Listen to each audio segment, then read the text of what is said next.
Okay, my name is Johannes, or Oskar Johannes. I answer to almost any name, but Johannes is perfectly fine. I am from Sweden. I was born in Sweden, but I'm currently based in Switzerland. And I've been a trailing spouse for I don't know how many years now. So we move across the world. We stay a few years in one spot and then we are relocated to another. And so for me, it's been very important to have a job that I can bring. I am an engineer in technical chemistry, uh, but I never worked with that. And I've always been designing and being a creative person. I was uh, headhunted to another very different type of work in a orthopedic clinic, actually, to be a saddler to create prosthetics and orthoses for babies because they knew I was very handy and creative. So my journey to where I am today has been really like a roller coaster. But as a base, I've always been designing and being creating. It's always been here in my back. So I restarted every time we move to a new location. I have to restart. So I restarted to work with interior design consulting. Um, but then the pandemic hit. In this pandemic, I started to, so many people start to say, what am I supposed to do? And I've had this idea about art for so many years, but it took a pandemic for me to really start doing this. And in the middle of everything, we were moved again, relocated again, this time to Switzerland, where we're in now. And I started to meet some new friends here and talked about my idea, what to do, because I don't mind being a spouse, but I really need to work. I love to work. And I talked with them about my ideas, and yeah, I really can't tell you how I came up with the idea, but I was on vacation in Laguna Beach, California, and I was swimming in the ocean as you do. I lost my hat to the waves, and I swam back to the beach. And when I came into the sand, a tiny, tiny little plastic figurine of a black bear came with waves and bumped me on my leg. And when I picked him up, I don't know what happened, but I got this idea. This is 10 years ago, that I need to create square boxes, white square boxes, where tiny, tiny people tell my feelings and emotions. But I've always had it in my head, and the black bear has always been on my desk when I have been creating. And then now 2.5 years ago, three almost, when I started this, all of a sudden I knew that, oh, this is how I'm going to do it. And because as you can see, they're insanely minimalistic. So if you make something minimalistic, it needs to be executed in a very well thought way. I've always liked very minimalistic things. I also like over the top things. So I'm very two ways. But with these pieces, I wanted to create a piece that when you first look at them, like for example, the big one over here, it looks like there's nothing there. It's just a white frame. You can't see anything. And that was my plan. It should look like it's nothing there. I'm not that famous, so I can sell empty frames. Not yet. But so that was the beginning. And I want people to start a conversation because they have to come close. And when they come close, they will see that, oh, there's actually a big story being told here. And they will understand. You will understand if I tell you the concept, or the owner of one of my pieces tell their concept, the story behind their piece, your brain will start to work, and you will see another feeling, another story, or you can connect to it because this is how you feel, or this is how you want to feel. I have two ways when I work with these super white pieces. It is, I start with the feeling or title. The name or the feeling comes first. I know this is what I want to feel, and this is what I want to name it. And then I start to play with, in my head, what will the shape of the box be? And I will come to that later, but there's a reason why some of the boxes are the shape.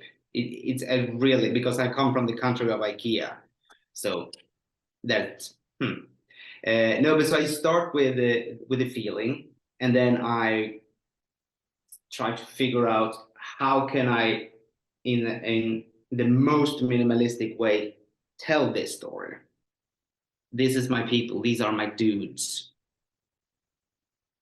And I reshape them, and I test them to see, and you know, play with the light. How does it look? La la la. Before I build the box, they come in three colors: plexiglass, white, and gold. Because plexi is a representation of insecurity. White is the journey to confidence. In this case, gold. You can be all three at the same time. And if you reach gold, that doesn't mean you will always stay gold. So for me, if I may do this, this is the representation of what I do, because we have three steps. We have the plexi one, the white, and gold, and you can be all three at the same time. And as you can see, the boxes, they are your world. And even if you feel very, very cramped in your world, you'll always have enough space above your head for your dreams to fly freely. Because I never want you. You should never, you say suppress your dreams. They should always have enough space. So I would say this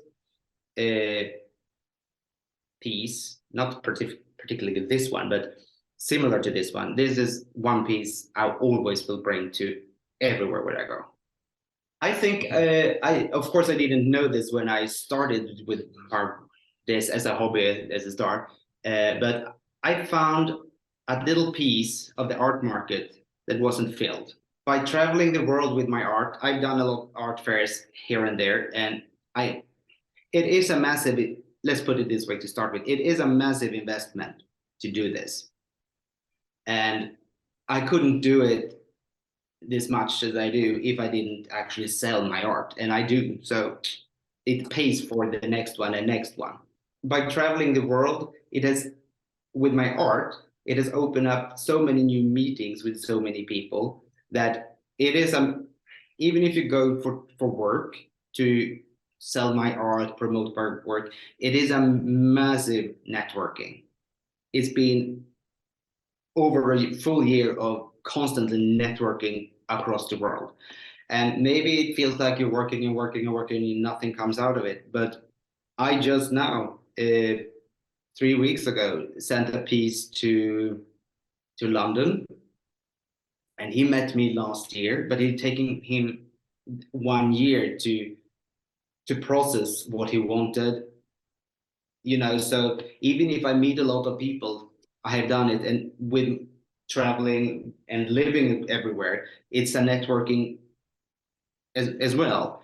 I've been designing for other people. I'm an interior designer as well, so I love designing. But when you're designing for someone else, it is for someone else. My art is firstly for me. Yes, when you design an apartment or a living room or whatever, perfectly fine. But it's not me. It is my design, but it's not me. So I wanted to be able to create something that people can have in their home, made by me. The satisfaction of creating for myself and see how it comes to life. That has been one of the most important things. I would say start small. I did, one day fairs here in the country, and I set my prices in the beginning very low. I don't give away my art, but I mean, I can't put 1 million pounds on a piece for sure. So I started low, so it covered the material, and and started to figure out what is actually the market value of my pieces. I'm very honest with my work, and you should be as well. Everybody says I'm a struggling artist, I don't have any money. I did just do it for the art. Yes, I do it for the art, absolutely. But I also want to make money, and I'm not ashamed of it. I want to make money of it. I would love to be able to pay all our bills with what I make. I can't do it at the moment, but hopefully in a few years. But you shouldn't be ashamed of what you do, and that you actually want to make money. So if you start there with your mindset that don't overprice yourself, but don't underprice yourself, and do never, the quality comes first. All the small everyday costs, I try to keep them as absolutely low as possible. And then the big costs are when you travel, and you pay to be at the exhibitions, and you know uh, but I fly economy as cheap as possible. I carry my pieces, I frame everything myself. So that's what I would say. I think I would do when it comes to making money. Every tiny, tiny, tiny, tiny cent counts. That's very funny because I actually had set a goal for this year, and one was I would love to be featured in an article in a magazine, or have an interview, talk about my work, something like this. And then when I set the goals in January, uh, not long after, you texted me.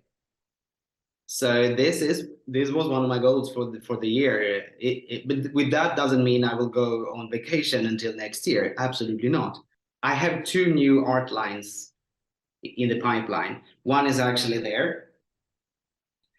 So for me, for the goal for this year is to keep on with the Dare to Be Different line, but then try to sneak out and see how do you dare this line, how it works, and how I can uh, make it better.